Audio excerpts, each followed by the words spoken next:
Hey everybody, and welcome to today's envelope tutorial. I'm going to give you a couple of different options, and I'm using the papers from Pink Monarch Prints. I felt like with the 4th of July coming up, this would be really fitting, plus it would go really well in the journal that I'm currently making. So you're going to start with a square piece of paper. It does not have to be any particular size, it just has to be square for this particular type of envelope. This one happens to be 6 by 6 because I'm using a paper I had already cut into.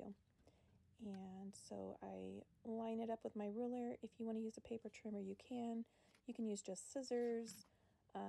If you want to get it nice and squared up, you can also fold it where lines meet. I don't like to do that unless I'm going to put panels on there because I don't like to see the creases. But to get the center, I use corner to corner method. So I just put a little line right there, and then I do the next corner to corner, and where the lines intersect, that is where you have your center point. I fold my corners in, not all the way to the center. I like to leave maybe like a 1/16 of an inch gap. I think it looks nicer, and it gives you a little more room to play with. Then you're going to fold the bottom up as deep as you want it. You can have a shallow pocket, you can have a deep pocket.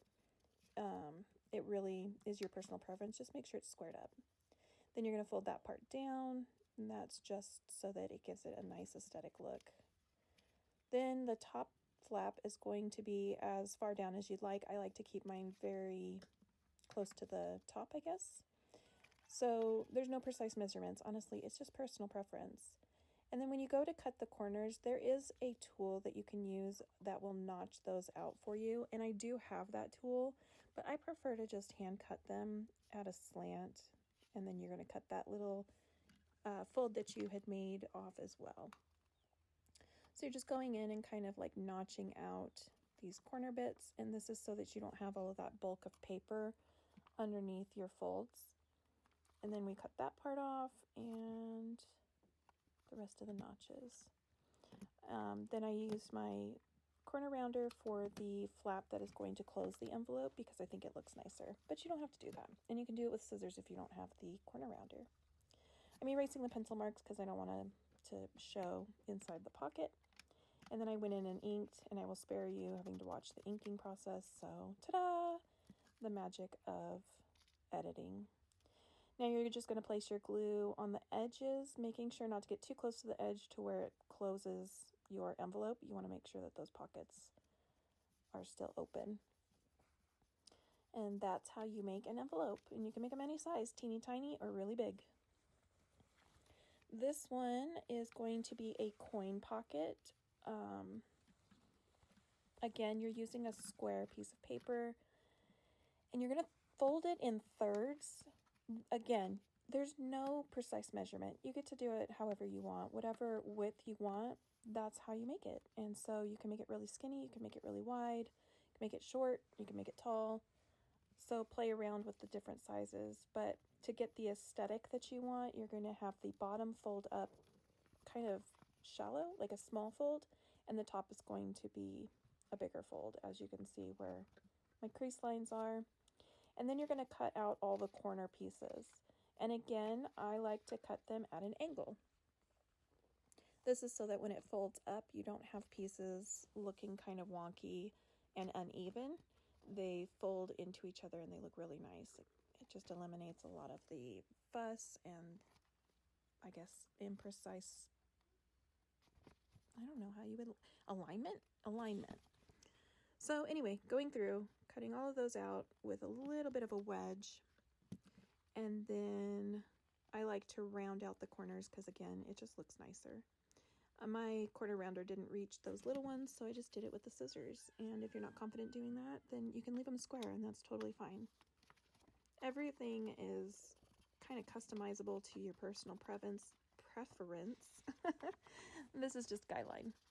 I inked it all up before I glued it because it makes things a lot easier, and I like to have the dimension. But again, it's totally by your own preference. If you do not like to ink things, you don't like the grungy look, you don't have to ink it. That's totally fine. So you glue that seam that kind of overlaps about 1/2 inch, and then glue the bottom over those seams if you want that look. Again, you don't have to. You could glue those other flaps over the bottom piece if you would rather have just one seam showing. That's a preference too. Again, I'm going over and just kind of inking all of the edges, making sure that I'm happy with the grungy look, because I do love the distressed look. And I'm using ground espresso. I have several different browns. Honestly, I have no preference. I don't care for vintage, the Vintage Photo Oxide, because I think it's too orangey yellow. So I prefer the ink for that one, but really any brown looks good. I decided to decorate this one using a method that I saw on Pink Monarch Prints that I got really excited. I was like, oh, I must do this. It's a really cute American flag that kind of looks like a quilted, tattered look, and I just thought it was just really cool. So I was excited to try it, and I thought it would be a great embellishment on this particular envelope. And then so I used my ruler to just get the teared paper look. I made these little strips, and then I'm inking everything up and just gluing it all on there. And I did turn this into a pocket. Anything can be turned into a pocket by just leaving one side open. Anything can be turned into a belly band by leaving two sides open. So just have fun, play, and get creative. So then I glued my little stripes on there. I did the top and then I did the bottom so that I can kind of get a better idea of how to balance them and getting like even stripes. But again, we're not going for perfection, we're going for handmade. So here I decided to make another one. This one is going to be made out of an 8 by 8 inch square. And again, you could even do a 12 by 12 inch square if you wanted to. It can be any size that you want. So again, just finding my center. It's kind of hard to see on this pattern paper. But yeah, and then you just fold it up wherever you want, just making sure that it's in line and squared up. If it's not, you are going to notice it. I mean, it just tends to look a little sideways and wonky. So try to be somewhat precise with your folds and getting it nice and squared up.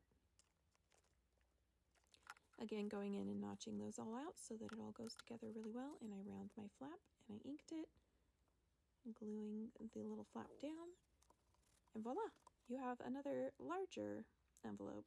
This one I decided to embellish with some lace around the flap. It's kind of one of my favorite ways to make it look more upscale, I guess. It's very elegant, and I just think it looks really pretty. So I took some of my lace and I'm gluing it onto the edge of the flap. And then I go and I do that on the other side as well. You could also use different types of scissors, like the scalloped edge decorative scissors. You can add other pieces of paper to give it more of a layered look, or you can just leave it normal. You don't even have to do anything fancy because it's a cool functioning envelope. If you don't use double-sided paper, you can use panels. So you would just cut out pieces of paper that would fit where you want to glue them. I've done both methods and I like both of them fairly equally. I think sometimes it's really nice to have a layered effect, and so I'll use a very neutral base and then add panels with decorative paper, and I really like that look. You could even use coffee dyed paper, tea dyed paper, anything that you want. If you have stencils, you can use your oxides and distress a stencil design on your papers, and that way you don't have to use any printing, any inks. You can just make it your own. So then I decided on the front that I wanted to create a panel like I was just discussing. Sometimes those layered looks look really, really good. You could tear this. I considered that. I thought about just tearing it, and then I decided I just wanted to straight cut it. I like how this scripted white paper looks on the polka dotted blue paper. I did want it a little bit smaller. I wanted to be able to see more of the polka dot paper on the bottom. And so I did do that, and then I rounded all the corners. And then I went in with my Distress Oxide in the ground espresso and just grunged it up a bit, make it look a little older, and glue it on. Again, you could leave this as a pocket if you wanted to only glue 3 sides. So then I was trying to figure out what kind of an embellishment I would like on there, and I decided to take out one of my decorative punches and punch the edges of it in that cute little scalloped. That's from Amazon. It's one of my favorite punches to use. I use it quite often, actually. Once I went in and punched all the edges, I inked it. I don't know if you noticed that I punched the center first and work my way onto the outside. I like that because then you kind of have the same edges on both sides. And so you don't have like one really short cut off piece of the scallop. They're all pretty equal, and I really like that balance. I'm a very symmetrical person. Sometimes it works against me, but this could have been turned into a belly band. If you just glue the 2 ends, you can slide something underneath that strip of paper. I ended up just gluing it all the way down. I didn't intend on adding any tags or pieces of ephemera under there. So I did take some, it's not cheesecloth. This is actually ripped up produce bag, and I really like it. I learned some of these tricks, actually a lot of my tricks I've learned from Crafty by Tony. I've learned it from Margaret at Seven Plaza. I've learned it from Pink Monarch Prints. And so just try different methods, learn different things from other creators, because there's so many talented people out there that give you such great suggestions and ideas. And as you learn their ideas, you can tweak them and make them into your own ideas. So I created this cute little cluster, and then I was looking at it thinking it needed a little something extra. And I really like incorporating other types of materials. So having fabric and paper and adding metal elements to your clusters will really up your game. It just amplifies the end results. So I took my Fabri-Tac because I was gluing the produce bag to the piece of paper, and I find that Fabri-Tac works the best for heavier fabrics. I do like my art glitter glue for lightweight lace. I don't mind using it, but Fabri-Tac works best for heavier stuff. So here's where I was like, what can we do to make this better? And so I was searching high and low for my awl. I just could not find it anywhere. And finally found it and punched my hole. Then I was like, well, if I move my ephemera over just ever so slightly, then we can balance it out, because again, me and symmetry, I decided to add another brad. So I went in and punched another hole on the other side, trying to make it evenly spaced, and putting a brad in on the other end, which I was much happier with. So you fold the legs down as flat as you can so that when you glue it down, there's not a lot of bulk. And then I'm like lining up my ephemera so that you can see both the brads. So once I line it up, I kind of hold it in place with my hands, and then I'll add a little bit of glue, and then I go in and add the rest of the glue when I know everything is kind of in place and it's not going to move all over the place. If that makes sense. Everybody has their own strategies, their own ways of attaching things so that they're happy with it. You just got to figure out what works best for you. So here's where you could have made this into a belly band, but I chose to glue it all the way down. And I think it just looks so pretty on top of that scripted paper. The script is upside down. I swore I had it facing the right way, but when I flipped it over, I was like, well, it is what it is. It's just for background looks. Nobody's going to be trying to read it. You can't read it anyways. It's just scribbles, but it definitely does have a look where you can tell which way would have been upright. So now I'm just auditioning different types of ephemera and embellishments and figuring out what I wanted to put there. Like I had said before, I use a lot of inspiration from other creators, and Crafty by Tony shared how she does her butterflies. And so It's been my go-to to take my little tweezers. They're the Sizzix tweezers that they pinch shut. You have to like pinch them to open them instead of pinching them to close them. And it's one of my favorite methods to just wrinkle up the butterfly wings and to give them just more depth. It looks so realistic. It's absolutely a game changer, and I highly recommend it. And then you just glue the body and the antennas and place it down, and you have like a 3D effect. This cute little butterfly that's flying towards the American flag, and I just love it. I was having kind of a hard time with the butterfly laying down because of the bulk of the American flag, so I just placed my tweezers on there to clamp it down and let it dry. Then I went back to my other envelopes and thought, I think we need a closure. And so I found a couple of pieces that I thought would make really good, what are they called? Oh, I can't think of the word now. It's a type of folder. Oh, goodness. That's going to drive me crazy. I'll think of it later tonight, but policy? Policy.